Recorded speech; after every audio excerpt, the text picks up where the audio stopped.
Hey everybody, it's X, and welcome back to some more Magic Arena. Today I'll be playing another sealed event of the Innistrad Crimson Vow format, so without further ado, let's bust open our packs and see what we're working with today. Alright, well, our second Odric here. Odric, again, not the most powerful rare, just creating some blood tokens and not even doing that by himself. He needs some other creatures on your board to do so. We also have Investigator's Journal, 2 mana for an artifact clue. Interesting, a non-token clue here. It enters the battlefield with a number of suspect counters on it equal to the greatest number of creatures a player controls. And then for 2 mana you can tap it, remove a suspect counter from it to draw a card. This seems fine, if not a bit slow, but a 2 mana artifact that taps and costs 2 to draw a card, that's pretty good. I did like Sunset Pyramid a lot back in Amonkhet Remastered, and this is kind of like that, a 2 mana artifact that 2 mana tap, draw a card a few times, then you cash it in. So probably try out the Investigator's Journal, probably not too slow for sealed, but maybe too slow for draft. We have Creepy Puppeteer. This is definitely one of the best rares in our opening. This is a 4 mana 4/3 haste, and whenever it attacks, if you attack with exactly one other creature, you get to have that creature also become a 4/3, so this card's absolutely disgusting if you cast it on turn 4. Anything you have earlier in the game, any early game creature is attacking for 4 damage as well, so you're just slamming in for a crisp 8 damage that early in the game. Very powerful for limited, so we're going to be looking to cast that if we can. We have 2 rare dual lands, very self-explanatory cards there, good if we need the mana fixing in those colors, but otherwise we'll be sad about that. And then last but certainly not least, Lantern Flare. This card is competing for the best rare in our sealed pool alongside the Creepy Puppeteer.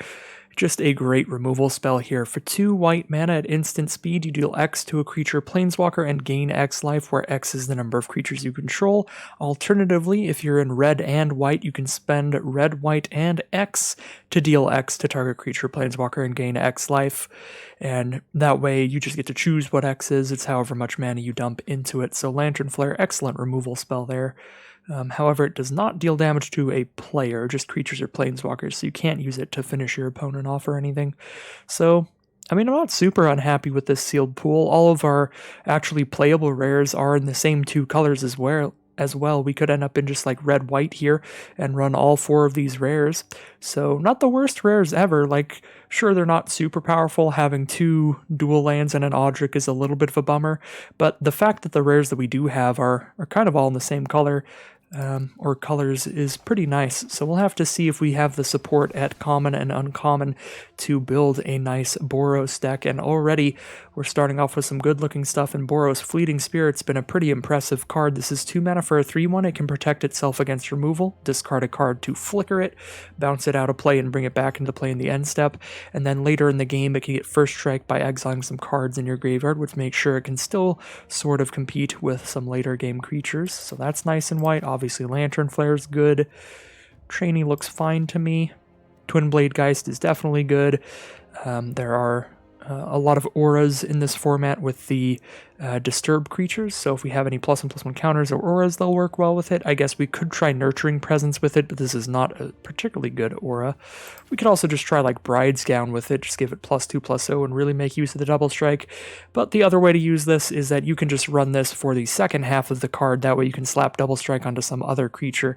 So this works as either a creature to try to buff up the front half of the card, or a card to buff up a different creature, which is the second half of the card. So I guess we could just focus on the second half, throw it on a flyer like a Heron of Hope, and still be pretty happy with it, because our ways to buff our creatures aren't super playable outside of the fact that we just really want to buff the Geist. So I guess we could end up just playing the Bride's Gown.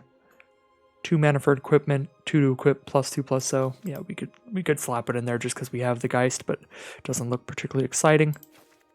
And some generic, pretty average 5-drop creatures there. Definitely not main decking Sanctify, and just not a huge fan of Nurturing Presence. I think even with Twinblade Geist, I'm not looking for auras that badly that I want the 2 mana 1/1 flyer that comes with like occasional +1/+1s to the creature you slap the aura onto, just whenever a creature enters the battlefield under your control. Yeah, seems not great. Alright, so like white looks fine. Certainly the best aspects of white are the multicolored stuff we have going on. The fact that we have Lantern Flare in red-white and Odric in red-white. Odric is still solid, just not really rare power level. Feels much more uncommon in terms of draft power level. But, you know, we have the abilities here, at least on a couple cards, to get some blood tokens off Odric. We have Flying there, Double Strike there, and Flying there on the Heron Blessed Geist. So we'll get a blood token or two when we play Odric, which makes Odric a fine deal at 3 mana. So moving on to blue, definitely like Lantern Bearer. Fear of Death's okay if you have some good reasons to mill yourself, but as strictly a removal spell, not a huge fan of playing it unless I am getting value from milling myself. Selhoff Entomber, fine filler. Soul Cipher Board, kind of a slow card, but in sealed you're definitely more open to playing these kinds of slow cards, so we can certainly try it out. Enters with 3 Omen counters. Whenever a creature is put into our graveyard from anywhere, you get to remove an Omen counter from it. Once you've removed all 3, you flip this into a very good creature.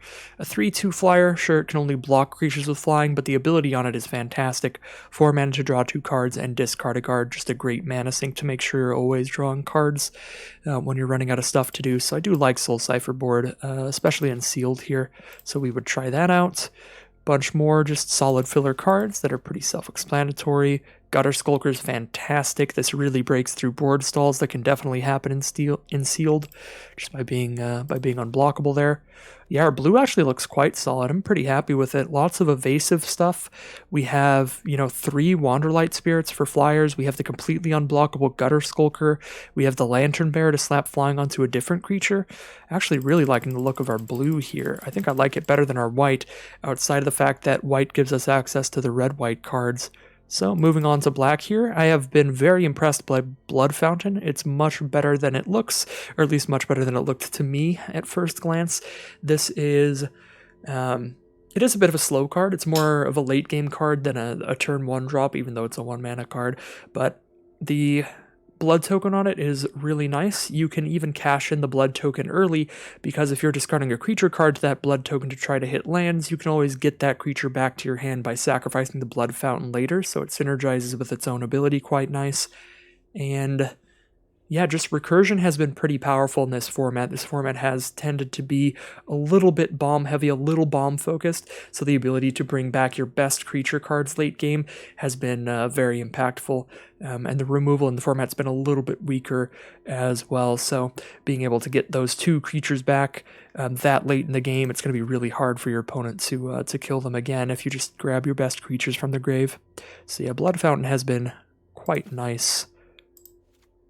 Ooh, Hero's Downfall and Bleed Dry, some excellent removal in black. Both of these just premium instant speed removal cards. Blood Crazed Socialite is kind of a wall of text, but it's a very good wall of text at common. 4 mana for a 3/3 menace, already decent, but you also get a blood token when you play this, and you also have the ability to sacrifice a blood token to make it a 5/5 menace till end of turn when it attacks. So really nice way to use your blood tokens when you don't want to discard a card. And a bunch more solid 4-drop creatures here, solid 5-drop creature. Really solid stuff in black too, I gotta say. Really liking the look of this sealed pool. The rares aren't the most exciting things ever, but I like the white a decent amount. Then I really like the blue, really like the black. We'll move on to red here, and we have Flame Blessed, Bolt, and Abrade, the 2 premium red common removal spells. Those are immediately going into any limited deck that is red in this format. The great 2-drop creature, Blood Petal Celebrant, 2 mana, 2/1 with first strike as long as it's attacking, and when it does die, you get some value off of it, getting a blood token to filter out of your late game lands. We have the excellent red draw spell, Reckless Impulse. Nice 2 mana 2/2 wolf. Some more decent filler creatures here. The Creepy Puppeteer, of course. Oh yeah, and some late game removal with Lacerate Flesh as well. And the nice big Falconwrath Celebrant's another game mender. Just big old 4/4 menace that gives you those blood tokens. Those blood tokens are very useful by turn 5. At that point, you're definitely not getting much use out of your 6th, 7th lands you're drawing into. So by the time you're casting a 5-mana card like Falcon Wrath Celebrants, you're definitely going to get good use out of blood tokens. And even Pyre Spawn has been a pretty impressive game ender to me as well. Just a big old 6/4, often the biggest creature on the board, and when it dies, you're either dealing 3 to your opponent or essentially getting this to kill 2 of your opponent's creatures, because you kill whatever blocked it and then maybe throw 3 damage at another creature. So even Pyre Spawn I might run. I don't know if I'd run all 3, but yeah, our red stuff looks really good here in general. So I'm kind of feeling like we could definitely just go the easy way here with the sealed pool, move into red-white so we have access to all of our non-land rares. So let's take one final look at the last color here, green. Not super into mulch unless we get value from milling ourselves. Just some decent filler creatures and combat tricks here. Always going to go into the deck. Weaver of Blossoms is interesting for mana fixing and potentially playing 3 colors. Cartographer's Survey as well. But if we're playing green just because our best green cards are mana fixers, we might as well just not play green.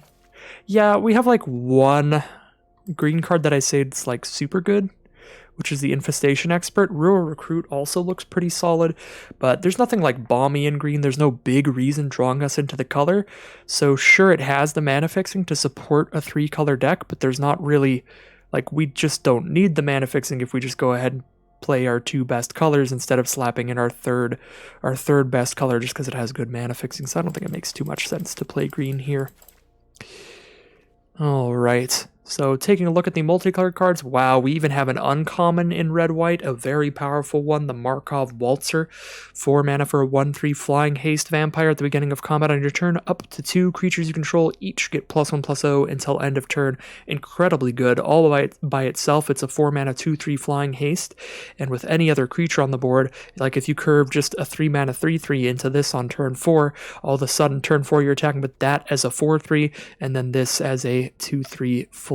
So really good card. I think just the Boros aggro deck is looking super hot. Oh my god, we actually just have ridiculous mana fixing. 3 Evolving Wilds, kind of bonkers there. That is certainly a thing. All right, and I'll probably try out Investigator's Journal here, if nothing else, to get a good read on how that card feels to me. But yeah, with both Odric and Markov Waltzer, of course having a Lantern Flare as well in this sealed pool, I think we have a lot of great reasons to be in red-white. And in red we have some cheap removal that can keep the board clear for our early game aggressive cards. Try to really make good use of Markov Waltzer by playing a really aggressive deck and having this just chip in for those final bits of damage really quickly. Looks like we're going to have a very aggressive sealed deck here. I'm very excited for it. Alright. So we still need a few more cards in this deck. We'll throw in like the Lightning Wolf here, I suppose. Maybe the Flame Breather. Definitely the Celebrants, the Lacerate. Maybe some Pyre Spawns. And these other red cards don't all seem particularly playable. And the other white cards are not either. Take another look at the colorless here.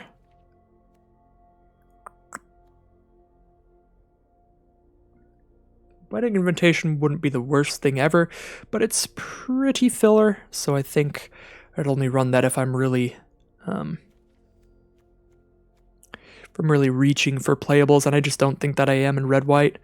And sure, with 3 Evolving Wilds, it wouldn't be that hard to splash any other color, but our other colors aren't even like... It's not like they have individually powerful cards, they just have consistently good stuff. Yeah, like, I mean, I guess Gutter Skulker's pretty individually powerful, but not like so powerful I want to splash it. And then same with like the black removal we have, plus the black removal we have is really hard to splash being double black. So I don't think that's a splash we're going to do. Yeah, no, I don't think we have anything quite to the power level that we want to splash, even with triple Evolving Wilds. But boy, do we have the mana base for it if we really want to. Yeah, I just really don't think it's necessary with just our card quality in red-white here.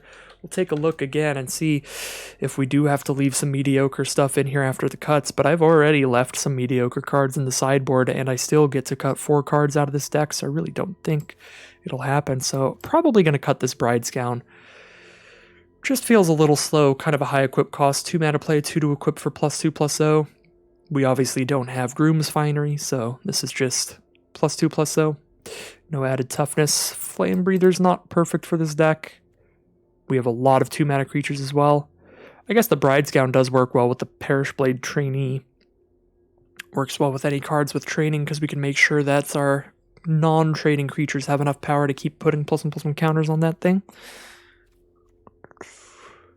Does work well with the Belligerent Guest as well, making it a big enough trampler to make sure we're consistently getting blood tokens off of it.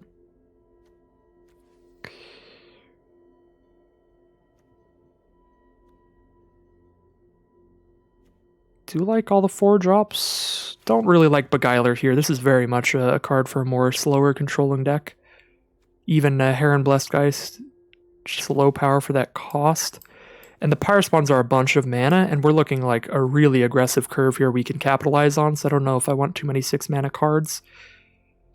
I feel like, honestly, what we're doing late game in this deck, we have enough blood token production with cards like Celebrants, Odric, Lacerate Flesh, some card draw from Reckless Impulse. I feel like once we hit 5-6 mana, that's when we're just going to start cracking blood tokens, getting rid of our lands, and just trying to draw more cheap cards to just dump on the board as quickly as possible. So I'm not sure we necessarily even need 6 drops like Pyre Spawn, so those are certainly options to cut as well. Definitely cutting Beguiler first, and then Flame Breather, one of the spawns. Maybe keep Bride's Gown here. How many creatures? We're at 17 creatures here. Do want a high creature count to really maximize the power level of our aggressive curve and our cards like Markov Waltzer and Creepy Puppeteer that really want us to have a good creature to attack alongside them. Well, I guess Creepy Puppeteer can be any creature to attack alongside it, but Markov Waltzer, we really want a good one with it. Bride's Gown really feels like our least playable non-creature card, but maybe it's even Investigator's Journal. This is just kind of slow for what we're doing. As much card draw as it could give us. Like, this is like our turn 5, turn 6 play, because until then we're going to spend all our mana to commit things to the board and just bash our opponent in the face. So, yeah, like, I feel like we get better use out of just spending our mana into Bride's Gown earlier on. But even that is like, this is also a late game play. Like, any turn where we could put another creature on the board, we would just rather do that than play around with equipment. Although we do have a decent amount of flying and we have a double striker. Also 1 training card.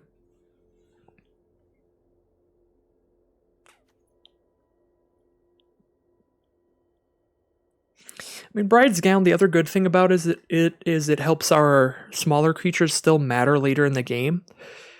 You know, say we get to the point where our opponent stabilizes and now they have 2 3s and 4 4s all over the board, as you tend to do late game. Now if we just top deck a 2/2, at least it's a 4/2, so it can still attack into like 5/4s and stuff like that. That common black creature, just 5 mana 5/4, stuff that's like pretty decently sized. So yeah, I do like that Bride's Gown allows our smaller creatures to still matter later in the game too. So like these fill a very similar role, although they look very different.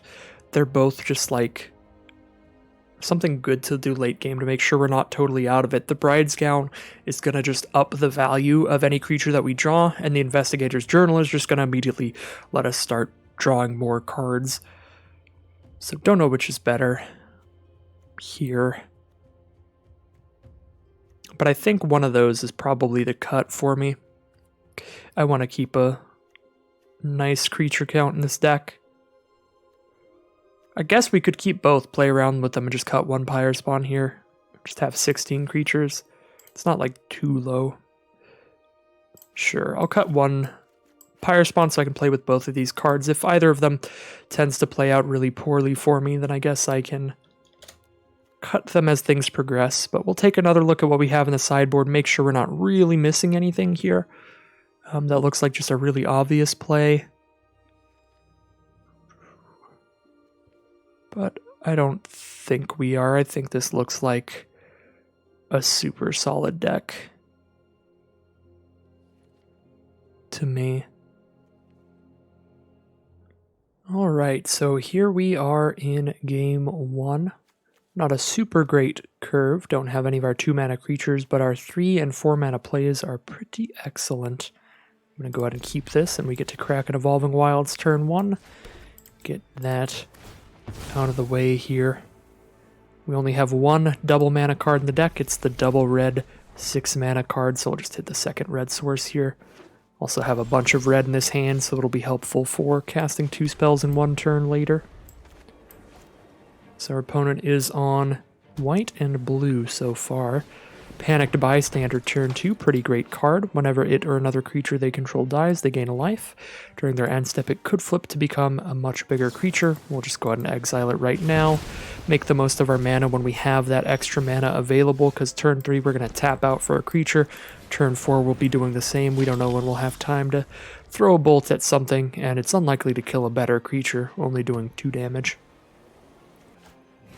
Alright, Kindly Ancestor. Very annoying to race that card. That is going to be one of the staples of this format. One of the most ridiculous white commons, I would say. We saw how good that card can be in our last sealed event. We were playing a white-black life gain deck with 2 Kindly Ancestors.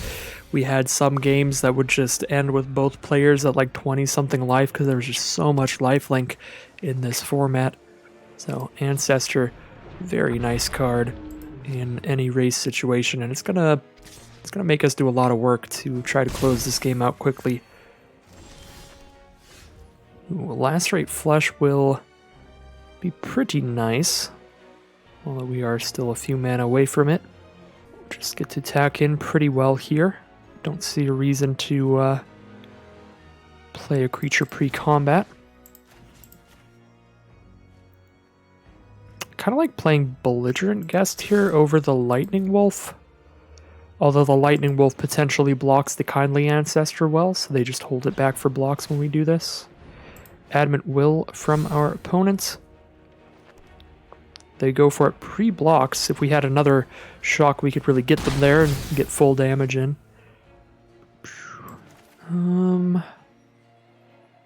Yeah, I guess it's just Lightning Wolf, so we don't get attacked by Ancestor here. Heron Blessed Geist, 3/3 flyer that splits into 2 1/1 flyers when they exile it from their graveyard. The Storm Chaser Drake might be coming in here for 2 in the sky, and it certainly is, down to 16 now. We do hit the 5th mana for Lacerate Flesh, but this card does not exile what we're damaging, which means either one of these cards is still going to get them good value from the grave. I think I would rather kill the 3/3 flyer, because then we get to attack in well with the wolf. Even if they get those 1/1 flyers at a later time.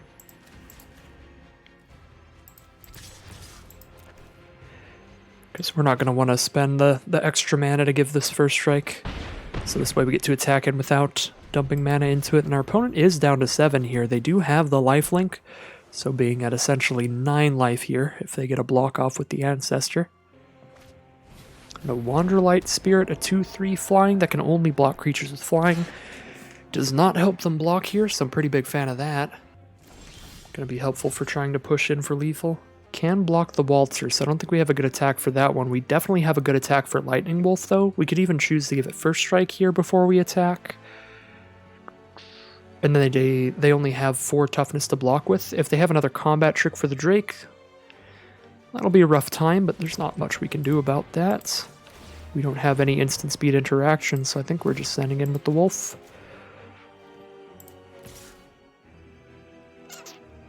If we send in with both, the only way they kill the Waltzer is if they double block it, in which case we kill the Drake. I feel like the Waltzer's ability is good enough, even if it's not attacking, that we shouldn't trade it off here. Another Adamant Will, perhaps, here? No, just the chump block. So here is a belligerent guest. I'm a little bit excited about the prospect of discarding this Twin Blade Geist to our blood token and then just immediately disturbing it, spending 3 to just slap double strike on something. That's a way we can really attempt to find lethal out of nowhere, so we should keep that interaction in mind going forward. That might be the way we want to use our Twin Blade Geist. Although if our opponent passes here in white-blue with 7 mana up, I'm not so sure I want to dump mana into that kind of thing. Especially since I have the 6th mana for Pyre Spawn. That's almost definitely our plan this turn. So we can buff both of these and we attack in pretty well even without giving Lightning Wolf first strike. We can attack all 3, and if they don't have a trick, like sure, they just go boop right there. I guess this can only block flyers, so there's really no reason to attack with Waltzer. If I attack with Waltzer, these bounce off each other. If I don't attack with Waltzer, it's not like this can block either of these two anyway. And I'm fine with the trade here, and they can't trade there. Hullbreaker Horror from our opponent. Yep, that'll do it.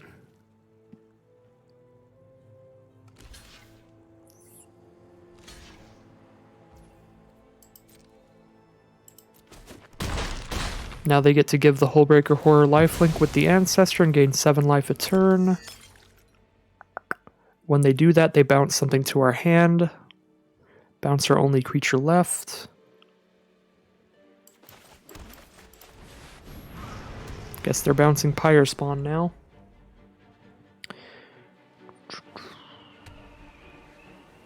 I should have just discarded this Geist here and just hoped to immediately draw a white removal spell for that. I think we have at least one removal spell that can kill it, right? Well, we actually don't have an unconditional removal spell in white. Pretty much all our removal is damage based, so we just can't beat Hullbreaker Horror. Yeah, no, this one's massively over. And that'll do it. Moving on to game 2 here. An unfortunate hand mana-wise. I think I even am gonna mulligan. This is even worse. Mulligan again. Alright, we have some of our strongest cards in this hand. I kind of like Reckless Impulse to really try to get out of the fact that we mulliganed by drawing a couple cards off that. If that hits any creature that costs 3 or less, then that gives us our turn 3 play. Definitely. Yeah, we're hoping to hit like land creature and then just play both of those the turn after we play that, and then we just creepy Puppeteer turn 4.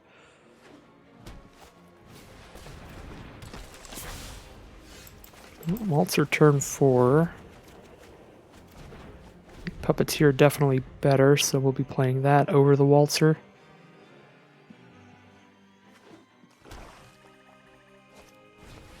Old Rutstein from our opponent. This card's quite good. A lot of incremental value through the game. Beginning of their upkeep, they mill a card. They either get a 1/1, a treasure token, or a blood token every single turn. Plus it's a 1/4 body, which is not a bad blocker at all. Let's thin the deck here with the Evolving Wild since we're just playing a 2 mana card this turn anyway.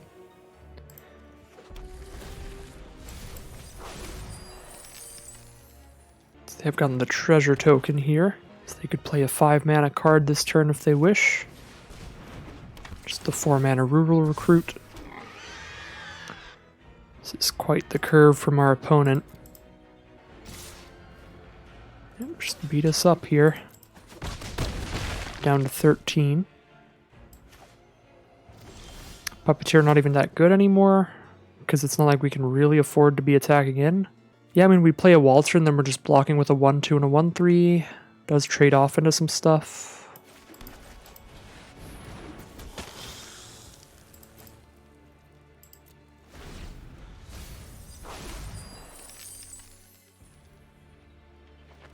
One, 2 trade into the 3/1 and the 1/3 blocks one of the 1/1s.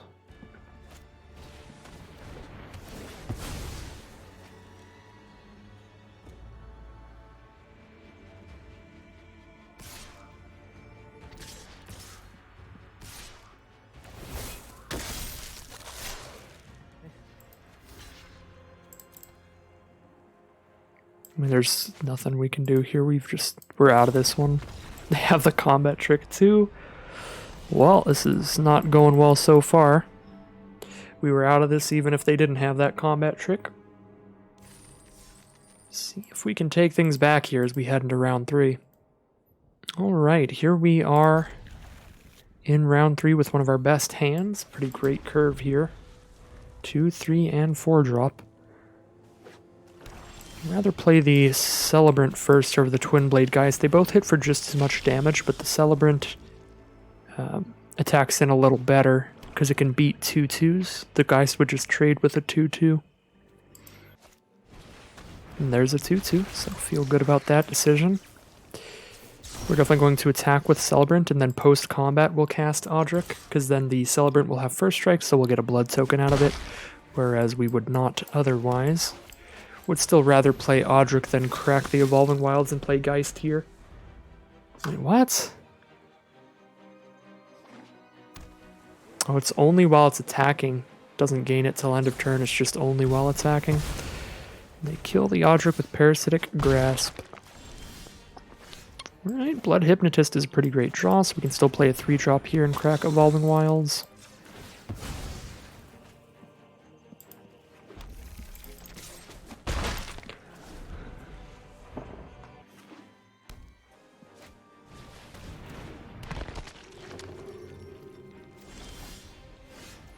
Got that Lacerate Flesh at the ready. I enjoy getting some blood tokens and getting rid of the good ability on that Archghoul of Thraben.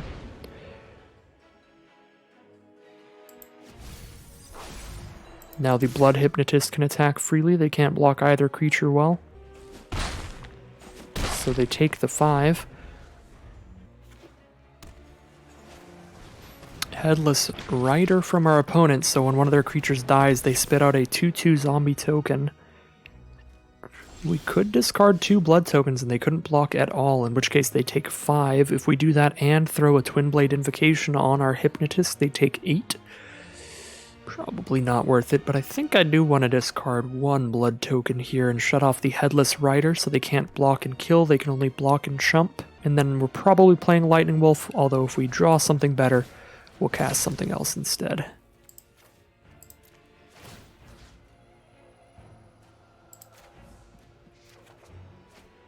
Heron of Hope, is that better than Lightning Wolf? We could give a flyer double strike.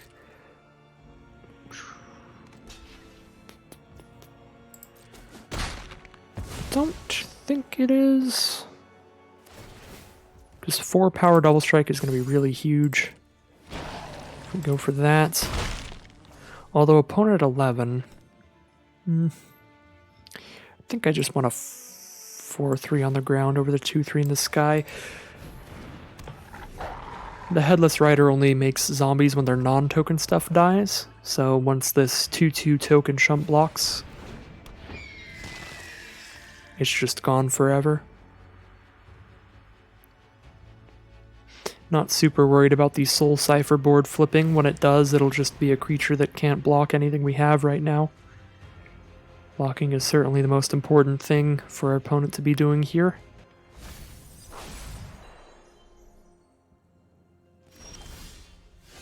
Investigator's Journal's the draw. A bit too slow for what we're doing here. We still want to be beating down. Crack the blood token. Make sure their flyer can't block, so if they want to kill one of our creatures, they have to trade off the Headless Rider, and they won't be getting any more 2/2s. We don't really care that it has flying, because it's kind of just there to block our ground creatures right now, since they're on the defensive. I feel like I discard the trainee here over the journal, because the journal is going to be good when I run out of this stuff. The trainee's just not, really. Alright, 5th mana. Cast Journal and use Geist's ability, but we're just casting Heron here, so I'll hold this in case we get more blood tokens. Guess alternatively we give this double strike, or give this first strike and then give this double strike and they can't kill anything we have. Actually seems pretty nasty. Try it out here.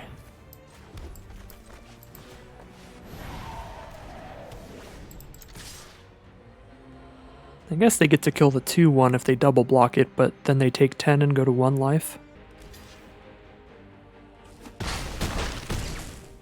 Alright, they're going to go to 1 here. Courier Bat is the play. They do have 3 blockers for our 3 creatures. If we can get a blood token, we can win here. Unless they have removal. 1 card in their hand. 1 final chance at removal. Witness the future. Shuffle some cards back in and draw a card. Just a miniature clear the mine, I think. Yep.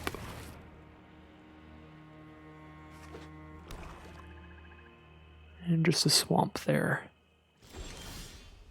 So, you're forced into some bad blocks here. I'd rather cast Journal before I do anything else so that I know I get 3 counters on this. If I cast it later, some creatures are going to be dead. But I'm going to be casting Heron of Hope after that. Might have been better to give the Wolf first strike and then cast the Heron instead of playing the Journal here.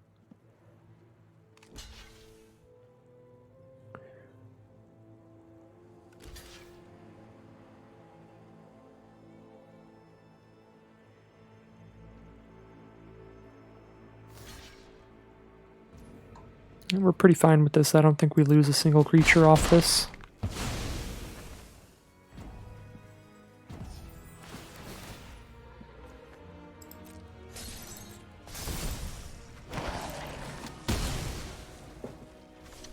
Alright. Play the Heron down and pass the turn.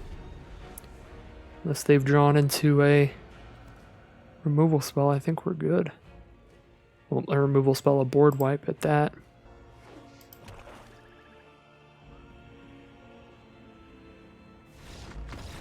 Yep, that is too much for our opponent. There is the concession. We are now 1-2. Not going to leave this completely victoryless here. Get at least 1 win out of the way, which is nice.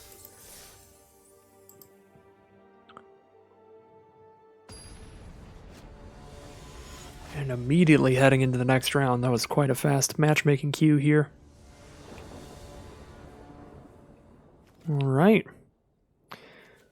Not terrible at all. Really like the Reckless Impulse for when we run out of these early game creatures.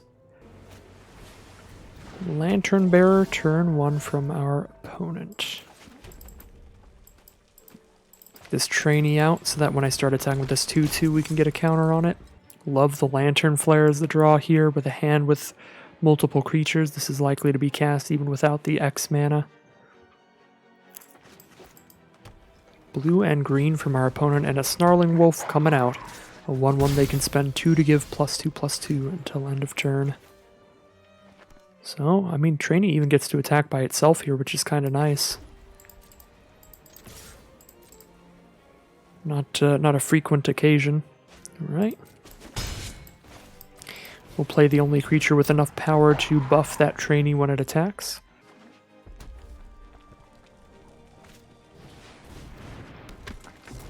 Ooh, this card is very good. Essentially, they draw 2 cards a turn now. Instead of drawing a card, they exile the top 2 cards of their library each turn. So draw 2 instead of draw 1, but they can only cast them the turn that they exile them. Still a very good card, and we can't attack well anymore. I suppose I could Lantern Flare to get that killed and 2 for 1 myself to do so. It's probably worth it, because otherwise they're drawing 2 a turn. So in the grand scheme of things, we 2 for 1 ourselves now to make sure they don't get an even greater amount of value over time. And I'm going to play Twin Blade Geist before attacks here. That way when I do Lantern Flare that Aerith, I gain at least 1 more life. Alright, so they are going to kill the wolf here, but we will kill Aerith as well before they draw any cards off of her. Fearful Villager from our opponent, a 2/3 menace.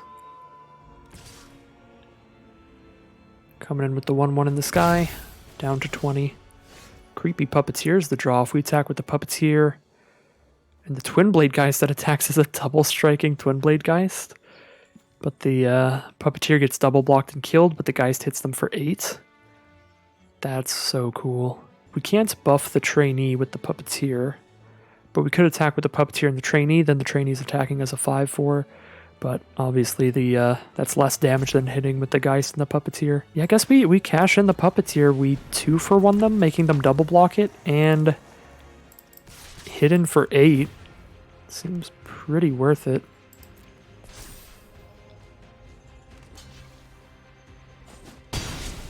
Ooh, we get to keep the Puppeteer around, alright. They just want to stop that damage, take 4 instead of 8, but we still have the Puppeteer. Seems pretty big. Keep this mountain because we have a lot of blood. I guess we do have a 6-drop in the deck. Maybe we're supposed to play it here. That way if we impulse next turn, we can play the land off impulse and have the 6 for the 6-drop at the ready. Ooh, Bride's Gown as well. Just make this Geist absolutely ridiculous. Sure, we can actually even attack with Trainee Puppeteer and have a lot of fun that way. Or just have this around for after the Puppeteer dies.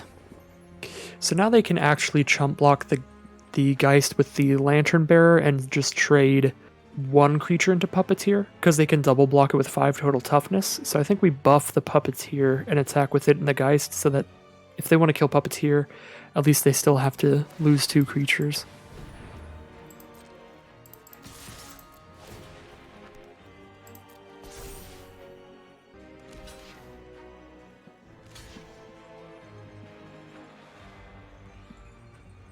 But yeah, now they don't have a double block that doesn't lose 2 creatures to kill Puppeteer.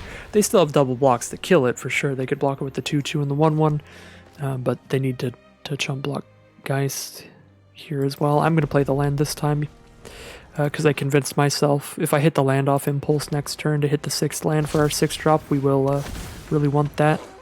Avabruck Caretaker, pretty bad time, but I think we can outrace it here. Hexproof, so obviously no way to kill it. As long as it's the daytime, they put up 2 +1/+1 counters on one of their other creatures, but it's still small enough to just die or trade to the Puppeteer.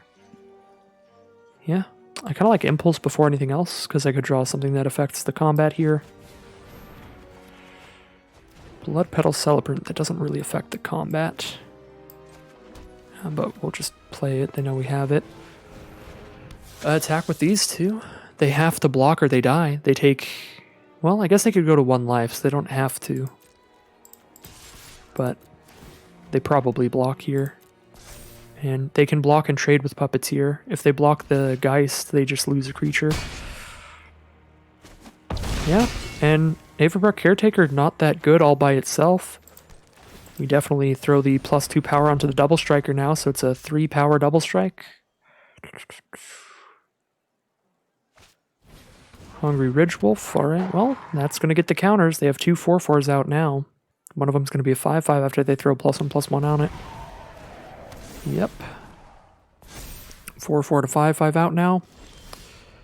Markov Waltzer's a huge draw, so we can still stay really aggressive. We can also buff the Geist to make sure it has enough power to kill the Caretaker. I think we buff Geist Waltzer here. We attack with everybody. Well, let me think here. They have to block Geist. If we have 4 creatures out and each has at least 2 power, this has 3 power, this has 3 power, these both have 2. They have to block these 2 and take 4. Which means Geist kills something and then Trainee throws its counters onto the Geist. Or I guess the Geist would die, but Trainee throws its counters somewhere. Yeah, we just attack all here. Actually, if we hit for 5, we kill them, right? So, if we hit with a 3 power creature and a 2 power creature... Actually, if I do this, we have 3 3-power creatures. They can't block a 3 and a 2. Yeah, we have 3 3-power creatures. They go block, block, take 5. Right? Because of training on the Trainee. You know, this is too much. Markov Waltzer, the perfect draw. Let's dance. Alright. Waltzer off the top to break through the Avabruck Caretaker. For lethal, they're leading us to 2-2 now, only 1 win away from getting things right back to an average run for our second sealed deck. Alright, here we are in game 3, another excellent looking hand, a 3-1 on turn 2, a 3-2 trample turn 3, some late game removal that also lets us get some blood tokens potentially. Could be some good stuff.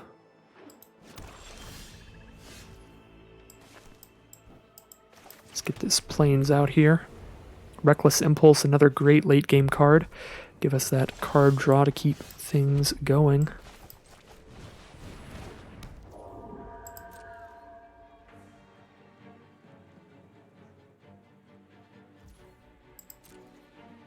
If they want to throw a removal spell at the spirit, I'll let it resolve. I don't have anything in our hand that I'd rather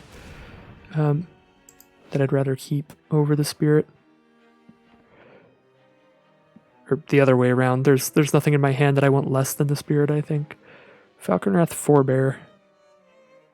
Can't block when it deals combat damage to a player. Create a blood. Sacrifice 2 blood. Return it from the grave to the battlefield.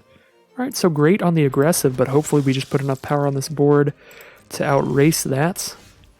Odric off the top. Does Odric trigger off trample? Yes. So I do want to get some blood off of Odric. And we're putting just as much power on the board this way. And also setting up to get more value off of Odric. Alright. Braid on the belligerent guest. So it is gone. And the forebear's coming in. We're getting hit for 3 a turn, but we're hitting them for 3 a turn, and we have a life-linking removal spell. So currently, we've got good odds of winning the race here. We do have to worry about the fact that they have a pretty easy way to cash in any lands they draw and filter them into creatures because they're getting a blood token every turn. Let's see what we have here. We're probably casting Odric even if we're not getting any blood off of it. Just because it's the biggest creature we can play here. We could play Runebound Wolf and Lantern Flare instead. I guess that puts 1 less power on the board, but it gets rid of one of their creatures. Kind of like that. We would want to cast Lantern Flare, ideally, before they hit us with the Forebear, though. So that doesn't let us get rid of a blocker. Yeah, I really think we don't have to kill this thing, because it's pretty likely to come back. Even if we kill it right now, it's not going to be too hard for them to get 1 more blood token. And I really think we can outrace it. I'm just going to play Odric. Could Reckless Impulse instead, but I do have a bunch of very castable cards in hand, so that seems wrong. Just play our 3 mana 3/3. Not really rare power level stuff here from Odric, but we'll take it. Just get more power on the board.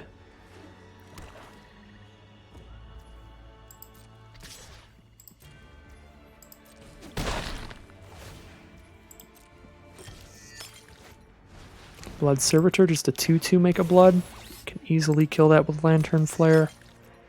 We might Investigator's Journal. That'll draw them like 2 cards here. Yeah, let's stay aggressive, I think. Just clear that 1 blocker off. We can even clear it with Lacerate Flesh. That way we get some blood tokens, but I'd rather clear it with Lantern Flare so I can play a creature this turn as well.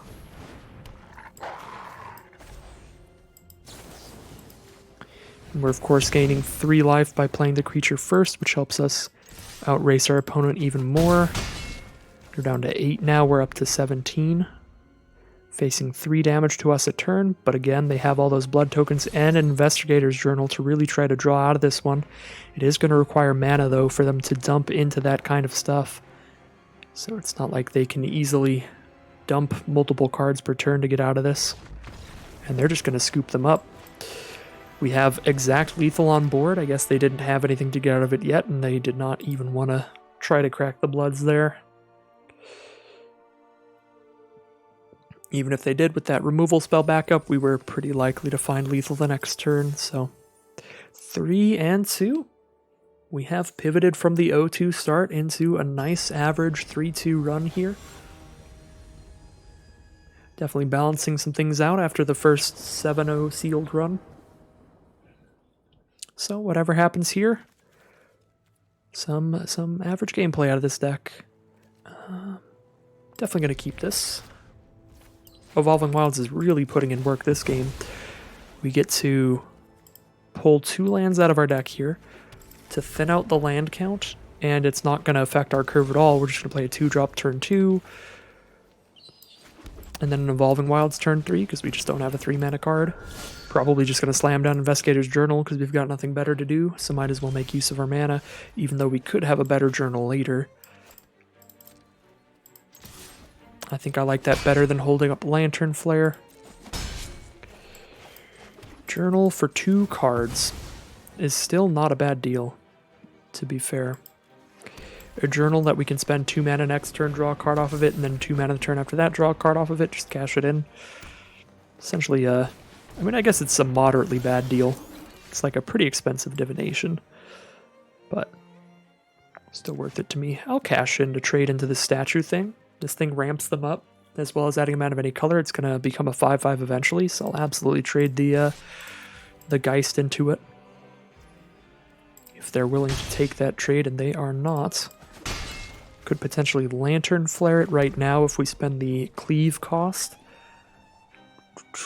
That way we bolt the bird. We're going to play a 4/4 Menace next turn. I have heard bolting the Mana Dork is generally a good thing to do, especially this one that's going to become a 5/5 eventually. So it's going to be a card that's big enough that we want to throw a removal spell at it later anyway. So I think we might as well just kill it right now so they can't play a 5-mana card next turn, and they also don't have access to a 3rd color if they have one.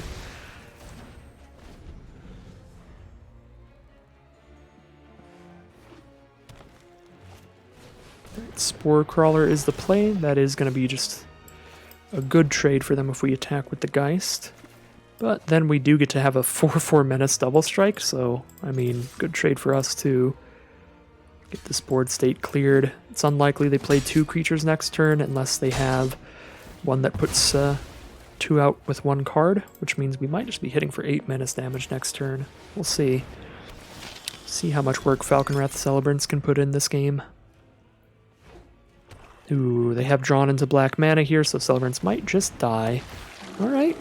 1 Death Toucher will not kill Celebrants, but it will get rid of the Double Strike card in our grave. I always forget. I hate these cards so much in these Innistrad formats. Feels like they put so much just incidental graveyard exile in there. Like the Diregraph Horde and the Diregraph Scavenger here that are just like, oop. Sorry you wanted to cast things from the grave. They're gone now.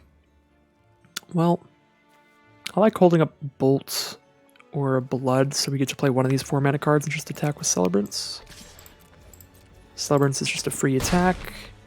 We will have to spend a couple mana to give Lightning Wolf first strike for it to attack in. I guess our opponent's not likely to have much flyers, so Heron of Hope's probably better, because like if we just drop Lightning Wolf, even though it can still attack in against the Death Toucher if we give it first strike, against a green deck they could always just play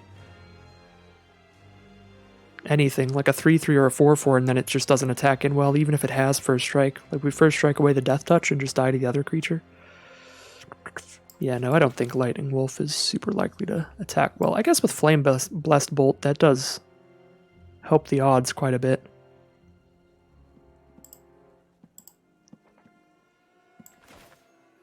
Yeah, with Flame Blessed Bolt in hand to stack up on top of the first strike damage, Lightning Wolf might be better here. Although if we have to spend the mana to give it first strike, we won't be casting another creature next turn.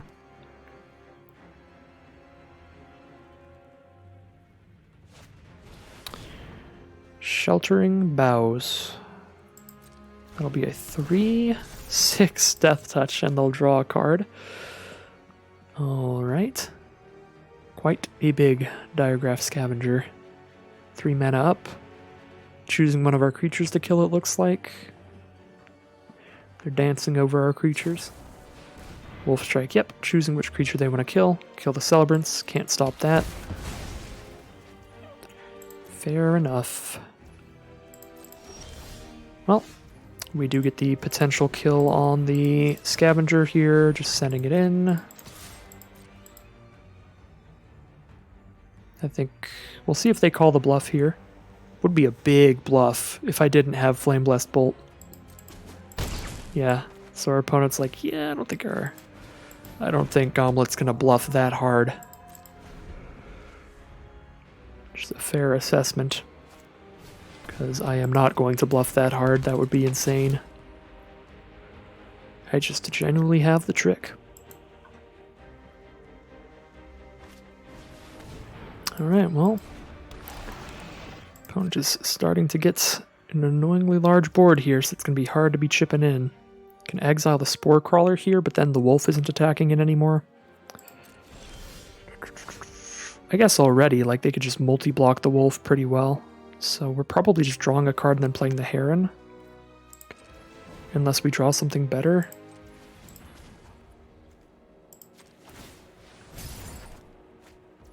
Okay, that is not something better, so we're just going to cast the Heron. Probably start attacking with that, and then we could kill the Sharpshooter with Flame Blessed Bolts after the 2 damage from Heron is dealt to it. Then we do get to just keep chipping it in the sky.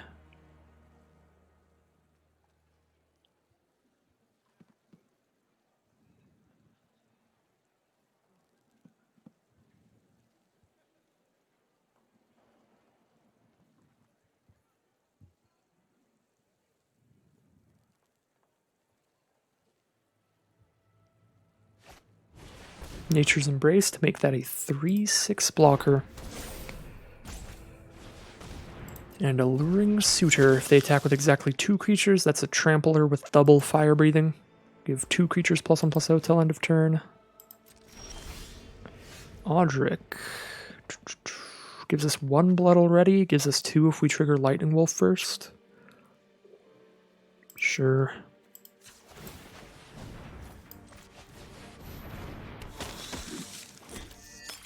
I think we are still not attacking, though. Probably cracking a blood, discarding this land in their end step. Now that they have a 3/6, we're not really ever going to get in with the Heron either. 3/6 reach, that is.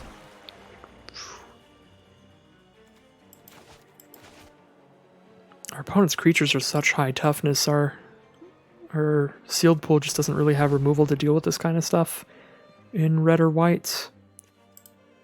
So I'm not sure how we're going to win this one. I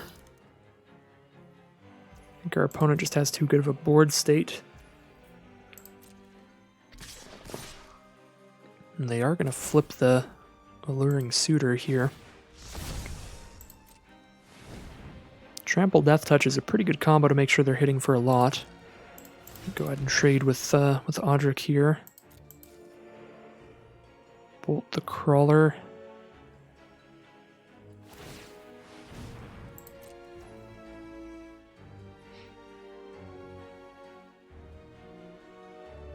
Yeah, seems fine. Bolt the Crawler.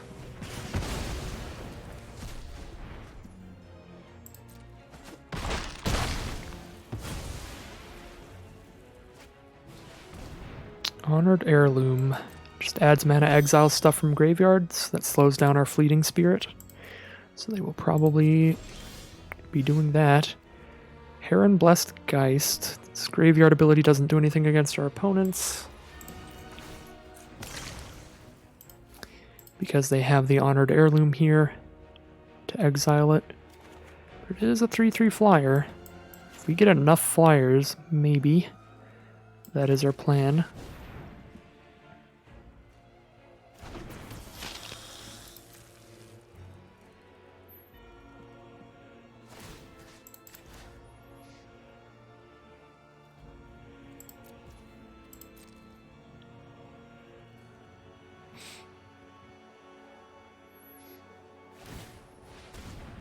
We are going to mill out before our opponent, so I'm just going to go all in on these blood tokens, try to draw enough creatures fast enough to go wide enough to find 10 damage.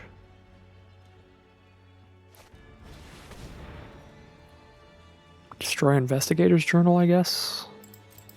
Yep, we don't have zombies, so just stop 1 card draw here. Actually does matter quite a bit, so that's unfortunate.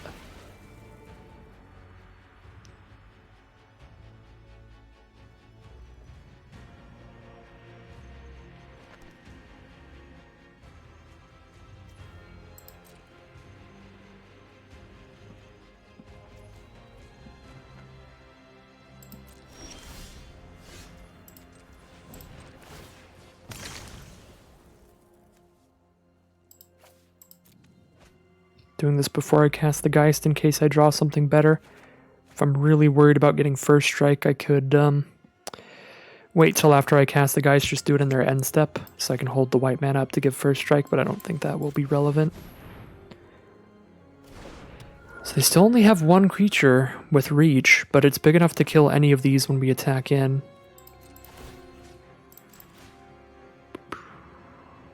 So, I mean, we could send an attack with everybody in and cash in for 5 damage.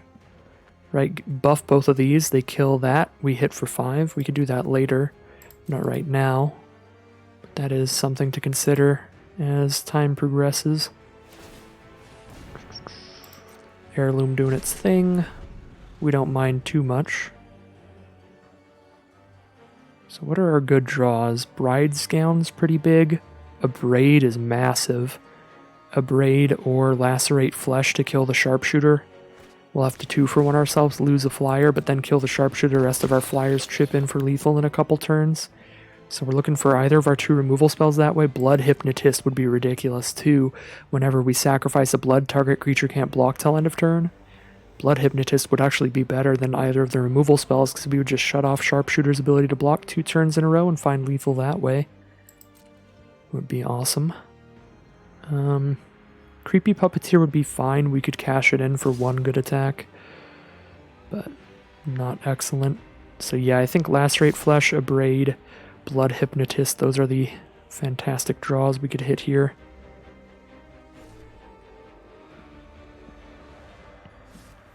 That is what we're looking for. Blood Petal Celebrant, not exactly it.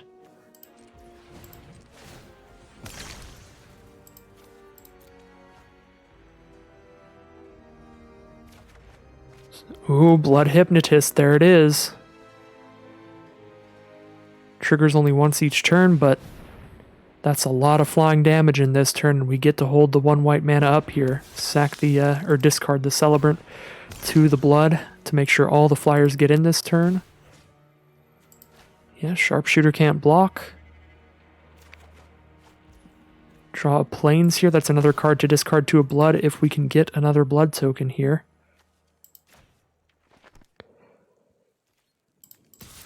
They don't have any lifelink on the board either. So even if we can't sacrifice a Blood, I think we have lethal next turn because they have 1 flying blocker. 5 damage is going to come in. That could just be it here. Blood Hypnotist, a fantastic draw. And it's thanks to all those blood tokens we've been sacrificing, thanks to Odric, that we managed to dig deep enough to find that. And there's the concession from our opponent. So as mediocre as Odric looks, by giving our Lightning Wolf first strike before we cast Odric, so we had that extra blood token sitting around when we finally dug to the Blood Hypnotist with our blood tokens. We get to crack that blood token with Blood Hypnotist on the board, get in with the flyers and hit them for enough to attack through that reach creature the turn after for lethal. So when you look back several turns ago, if it weren't for the 2 blood tokens Odric gave us, we wouldn't have drawn into Blood Hypnotist as quickly, and we wouldn't have had an extra blood token left over after drawing Hypnotist to finish our opponent off there. So some good stuff from Odric that game, and we'll be going into round 7 here, 4 and 2. All right, I'm really not liking this Perish Blade Trainee. Card has not played super well in this deck, but I'm still going to keep this hand. We have both colors and 2 really cheap removal spells, which is quite nice. Abrade being the better one early, because we don't need a bunch of creatures or a bunch of mana to use it like we do with Lantern Flare. Our opponent's on green and black here. Couple of 1/1s on their board, so Perish Blade Trainee actually not looking as bad as usual.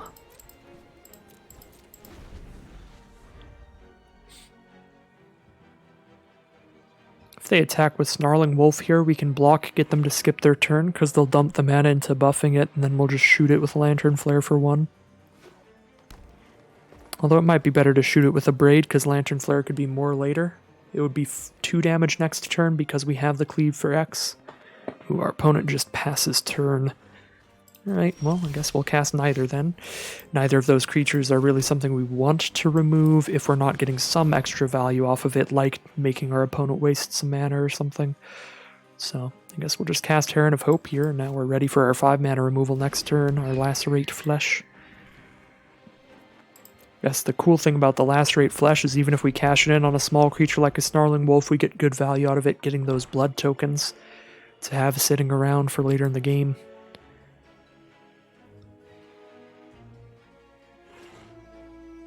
So the green-black deck here from our opponent, just a couple 1/1s, another 1/1, the Rural Recruit, but this one comes with a 3/1 Boar, and it has Training, so it gets bigger every time they attack with it. That being said, it still just gets blocked by a 2/3. I don't really need to kill anything here, but I kind of want to Lacerate Flesh, get a bunch of blood tokens ready for later on. And the 3/1 board just like trades into anything here. I guess the Snarling Wolf is a problem too. They buff the wolf attack with the wolf and the recruit. We'd kill the recruit, but the wolf would hit us for 3. Still feels like not a great time for our opponent, so I think we just Lacerate the boar. I'm pretty okay with that. We have more removal spells in our hand if we need them, and now we have blood tokens ready for after we draw our 6th land for the Pyre Spawn, or if we draw a Plains as our 6th land, we can just discard it, because it's not really going to help us here. Just need that 2nd red mana.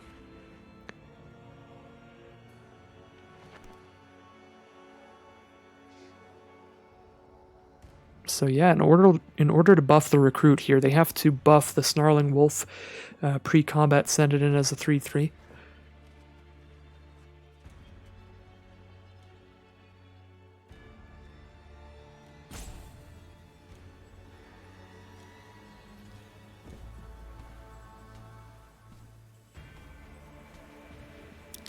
So I don't really expect attacks from our opponent again.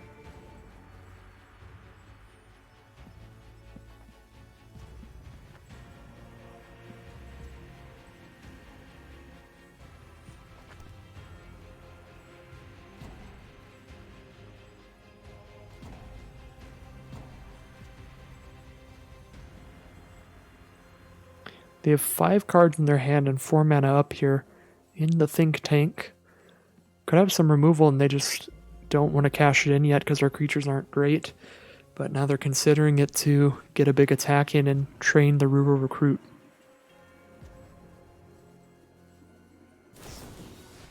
Massive Might pre-combat to buff the Recruit and have access to the +3/+3. To Wolf Strike so they can attack in with the Wolf and Recruit. Get the buff off of it and not lose either. Alright. Pretty okay with that in the grand scheme of things. Creepy Puppeteer into the draw. Now we can just attack for 8 if we want. Get cracked back for 7.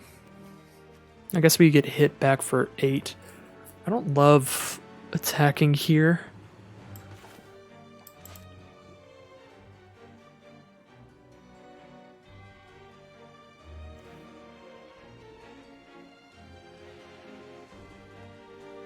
I don't think we get the +1/+1 counter if we make this a 4/3. I guess I'll just do it for science here. I'm just going to do this for science and see what happens. Oh, we do! The training triggers first. Alright, well, actually pretty great. I guess we attack for 9 here.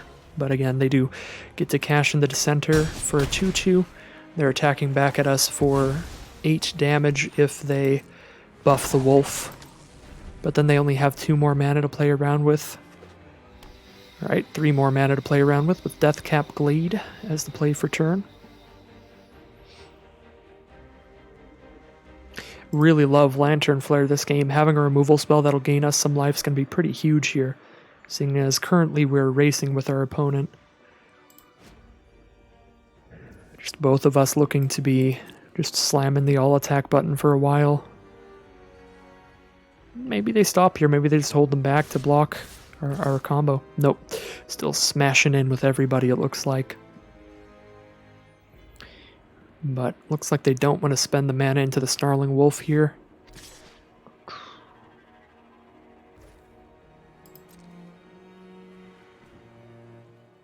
So we just take the 5.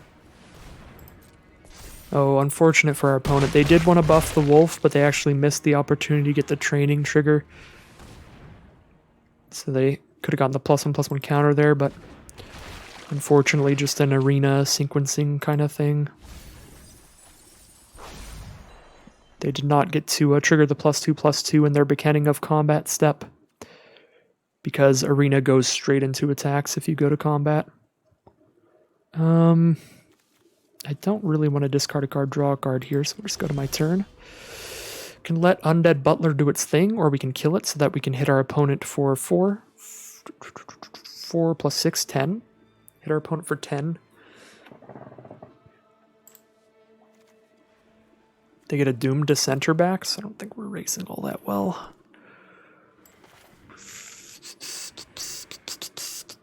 Although we get a 3/1 first strike to block with, that's pretty absurd. Yeah, with a 3/1 first strike to block with, we can actually race really well if we kill that Undead Butler. We're gaining 3 life here, so we're also going up to 11. I actually really like this.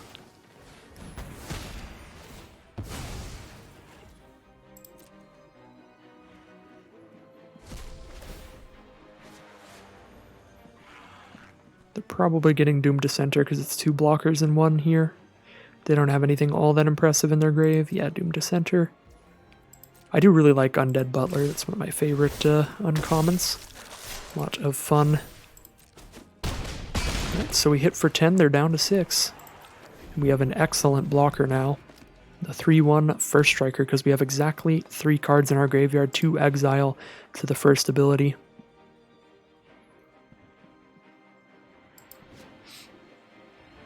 And if the trainee ever dies, it does put its +1/+1 counters somewhere else, which is pretty nice. If we make it to Pyre Spawn mana and that ever dies, it hits them for 3, and that's 6 life. That matters a lot. A lot of pretty good things going for us here.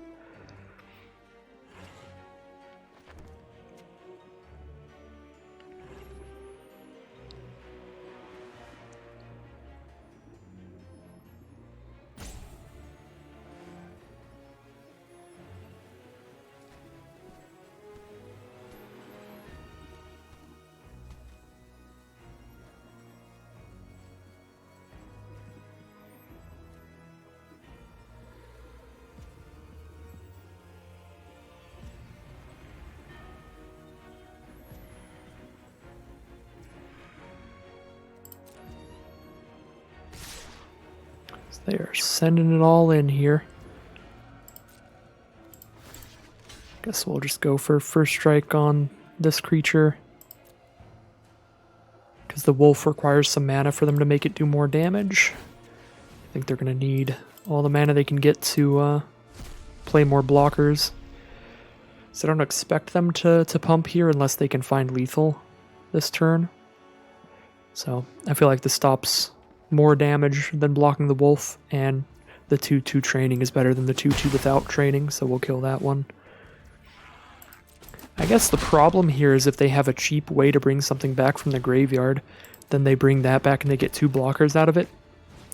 But it looks like that's not what they have here. Alright. Bloodsworn Squire, they need mana to give it indestructible, so they can't do that. So we get to attack with both these. They're forced to block both. I guess they block the Puppeteer with the Squire. Trump block the trainee with the Dissenter. We lose Puppeteer. We do have a Braid, though. Yeah, no, a Braid means we're in a great spot. I could cast Pyre Spawn instead, but I think a Braid has to be better here, so we can attack with both of these still, just uncontested. So we hit for 4 damage this turn.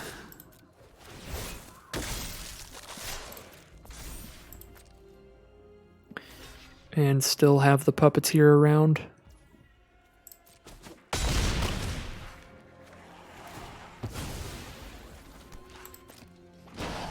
And I guess I can, I could use the blood. I think I'd rather be able to cast Pyre Spawn next turn.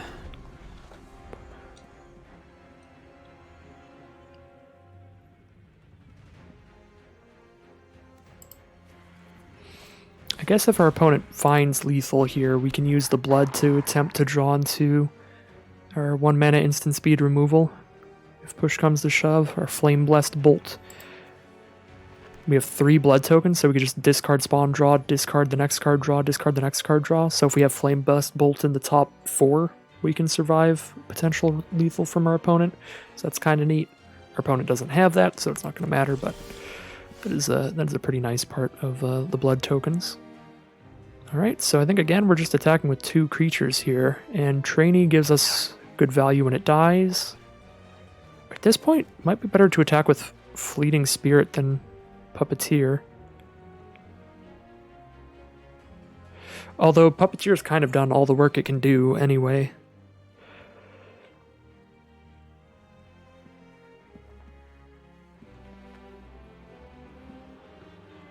Yeah, they have to double block the Puppeteer to kill it unless they block with the Snarling Wolf. And with Fleeting Spirit, they can double block with 2 2/2s, and I'm only killing a 2/2. I'd rather kill a 3/3 than a 2/2, even if it costs them mana at this point, because they're out of cards. So they'll have the extra mana to play around with there. So yeah, we'll attack with these 2. Just get the Snarling Wolf killed, and they have to chump block. I guess we could attack all 3, but 1, 2, 3, 4, 5, 6, 7, 8, 9, if they have like some kind of fog I'm just not thinking of. We could get absolutely slapped. And I don't have the mana to give this first strike and also cast Pyre Spawn. So, yeah, I'm just going to attack with the 2 again. We could certainly attack with the Fleeting Spirit. There's probably an argument for that. I'm just a little bit scared.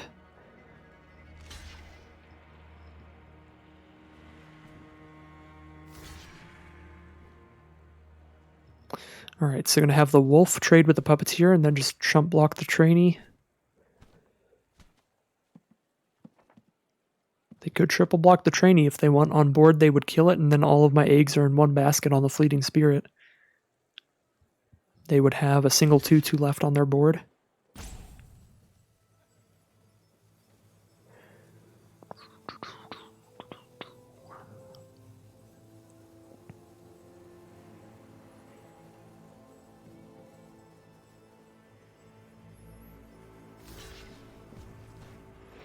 Alright, they're just going to make really sure that the Puppeteer dies. I guess I'd rather kill 2 creatures than the 1/3/3, so we'll take that option.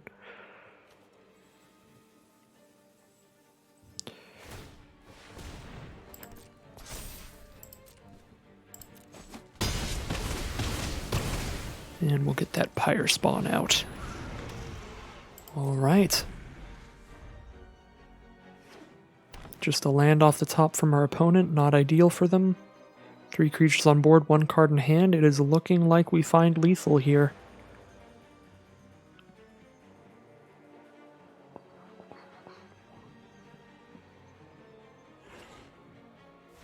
And we certainly do. That will be 5-2 now after the 0-2 start.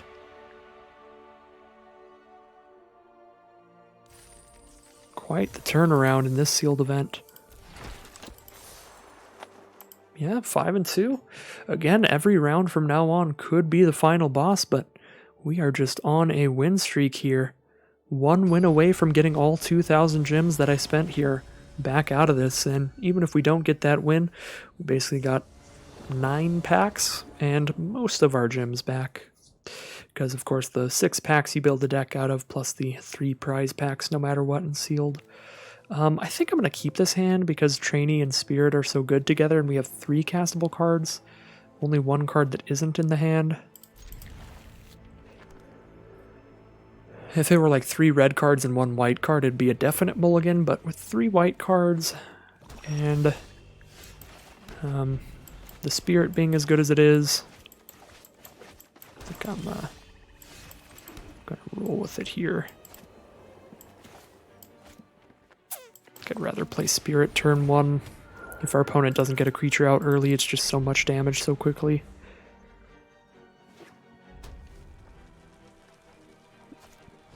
Alright, there's the early game creature, the Blood Petal Celebrant, and it's a very good trade for the Fleeting Spirit, because if they do block, they'll get a blood token. So I think we just pass the turn here. But we might attack both next turn, just to get that training trigger on the Perish Blade Trainee. Once again, really not liking this card. It just feels too slow and dirtily to get it really going. Did put in a lot of work last game, but that was mainly because we had our bomb rare alongside it, constantly making it a 4-3. It is cute that it combos well with that, but generally have not been a fan of the Parish Blade trainee. I highly doubt they want to attack here. If they do, I'll just take it.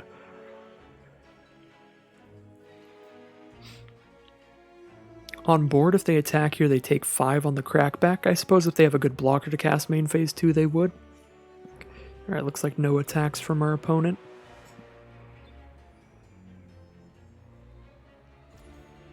Just pass the turn. Alright. Well, we don't have much of a choice of what to do here. Just one castable card. Kept the triple white hand. We've drawn a red card every turn. That is definitely not looking ideal here. I think I am going to just go ahead and get the attack in here.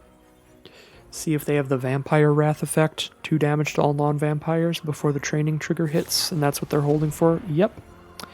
That card's going to get us. We can save the Fleeting Spirit with the discard effect at least. Discard our very late game double red card, I guess.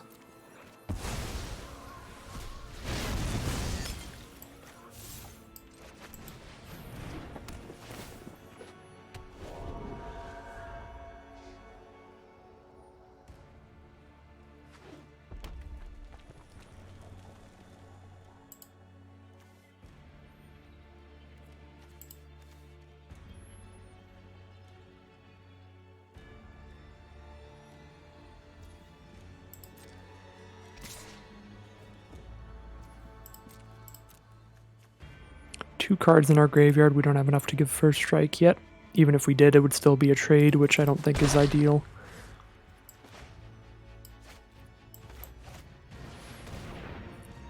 Anya, Maid of Dishonor, a 4/5. They get a blood token whenever it or another vampire comes into play. They can spend 2 mana to sack one of those blood tokens or a creature to have me lose 2 life and them gain 2 life. So really good in a race. We don't have any removal that can kill that yet. We'd need to stack up damage, trade our spirit up into it. That card does just kind of kill us if we don't get it off the board. So, I mean, I guess we can just give spirit +2/+0 with Bride's Gown, make it a big enough blocker.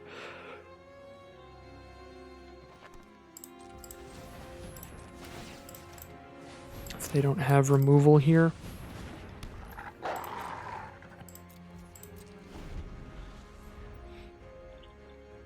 But we are going to slowly get drained out by Anya's secondary ability. And they do have the removal.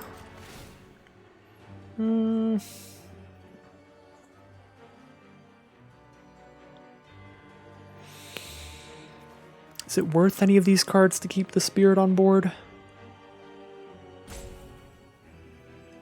Kind of, because it costs just 2 mana to re-equip it, and then it's a 5 power blocker again.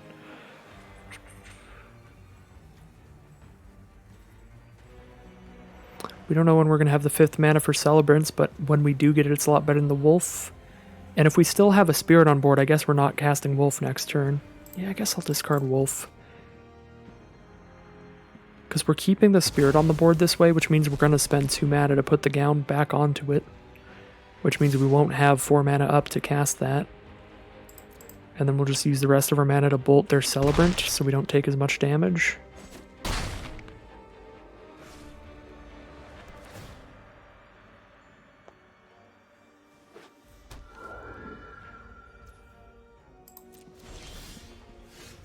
Hit the 5th mana for Celebrants, which is wonderful, but I don't think we can afford to cast them right now. Because I really just need to be able to be ready to block Anya.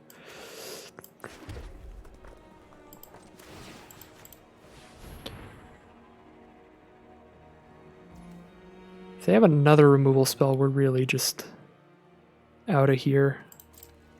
So I think we still attack in with the Wolf. Because, like, if they have the removal spell to clear Spirit out of the way for one more turn, it's not really going to matter. We held the Wolf back. Like, we block there. Then we just chump block, shoot that. And Anya's going to drain us for 1, 2, 3, 4 minimum. Yeah, no, I think... might as well start getting a little something done here. For if they don't have the removal. Because this is just not a winning game if they do. Either way.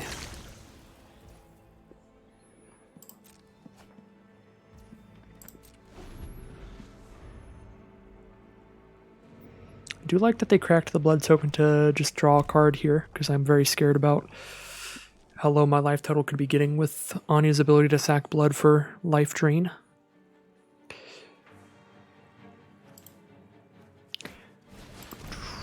Ooh, that is so bad for us. That's going to be 3 blood tokens, because 2 from the Celebrants, 1 from Anya. It's also a menace creature when we have very few creatures on board.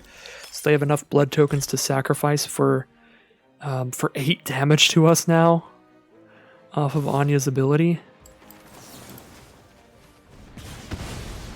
So we're at essentially 4 life against a 4 power menace creature and a 4/5. So if we only have 2 creatures to block with, we just die.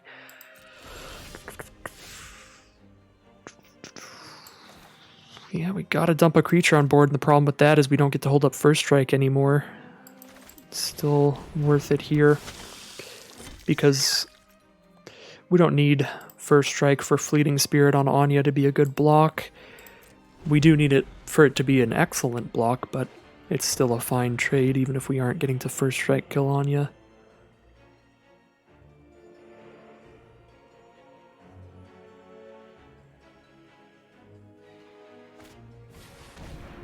Belligerent Guest. That is 10 damage from the blood tokens now. 1 more blood token and we are dead. They do need the mana to dump into them though.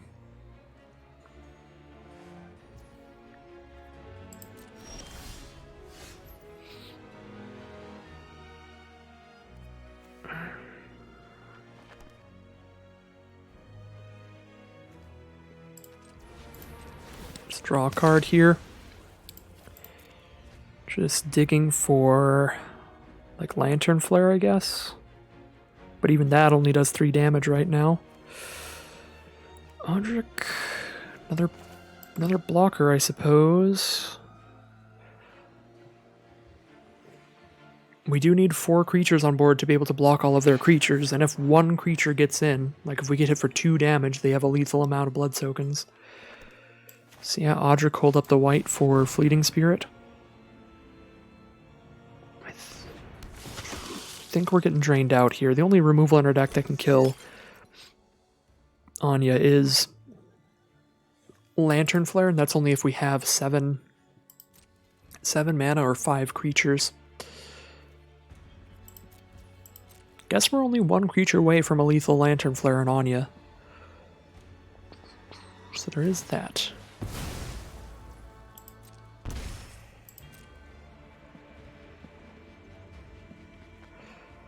There's consideration that could be made to attacking here to try to get them to trade into something, but if they just don't block, they crack back for lethal. Because again, any of these hitting us for 2 equals lethal with the amount of blood they have. But only if Anya would stick around. Now they have more than lethal, so we just have to kill Anya immediately.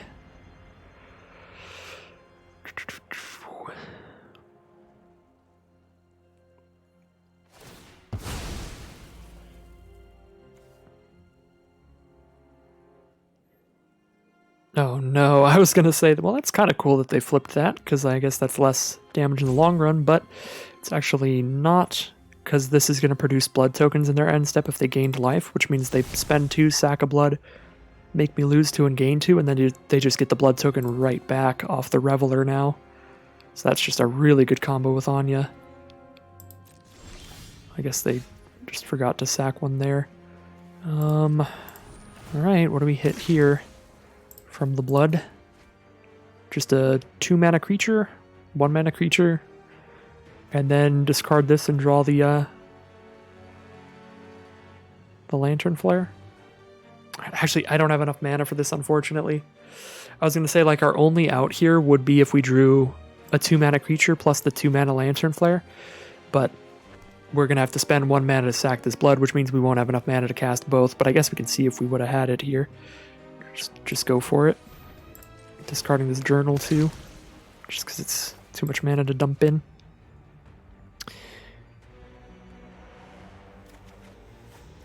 Alright, we would not have drawn it, regardless, so we are now just dead.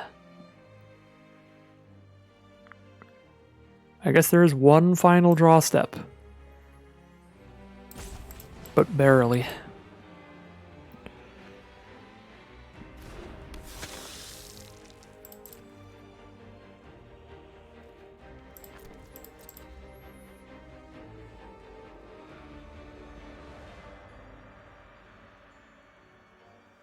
Is there... Take 1, 2, 3, 4. We're at 6. This only does in their end step, right? Yeah, it only does in their end step, so I guess they do run out of blood tokens here, because they didn't sack 1 during their turn. But they do have 5 mana to drain us for 2. So they drain us for 2 more, we go to 4. If they play a land, they drain us for another 2, and we go to 2 life, and then this will make another blood in their end step. Yeah. I guess they don't even need to play a land here, because they can just wait till the end step, get the blood, and then drain us again. We'll be at 2. Oh no, they could I forgot they could sack creatures. Yeah, no, that was the final opportunity to draw the removal for Anya. That'll do it. That'll be the final game of the sealed. 5 and 3. But 5 and 3 after the 0-2 start, so a great comeback from this deck. Overall, some pretty solid stuff here. Nice, consistent, aggressive strategy. Some of the most powerful cards in our sealed pool, which I think is very important in this format. Bombs are just massively important in this format because the removal tends to be weaker than it was back in Midnight Hunt, so bombs can much more single-handedly take over games in this format than they could previously. You could even look back on our losses and consider we lost to Hullbreaker Horror, Anya, and I don't remember the other one, but bombs are super impactful. Our losses were often to bombs, and our wins were often just to cards like Creepy Puppeteer, just bombing our opponents out. So just individually really powerful rares and mythics really, really shine in this set. And yeah, that was probably the biggest takeaway from this sealed event all around. Creepy Puppeteer is a ridiculous card. Odric is fine. Other than that, just looks like one of the best colors available in our sealed pool. Our mana was, I think, not excellent here, unfortunately, just in terms of how we drew it, which is really sad because, I mean, statistically speaking, our mana base should be excellent with triple Evolving Wilds, really easy mana costs, but I think we also had some mana issues throughout the games, which were kind of rough. But overall, pretty fine stuff here. Pretty average. Well, I guess potentially above average being a 5-3. Yeah, slightly above average run there. And a good time all around. But that is going to end today's video. As always, if you want to see some more limited events on Magic Arena, you can always stick around on the channel, like, comment, and subscribe to let the YouTube algorithm know to send you some more of these videos. And yeah, I'll be back again very soon here or on the Twitch channel with more Magic Arena.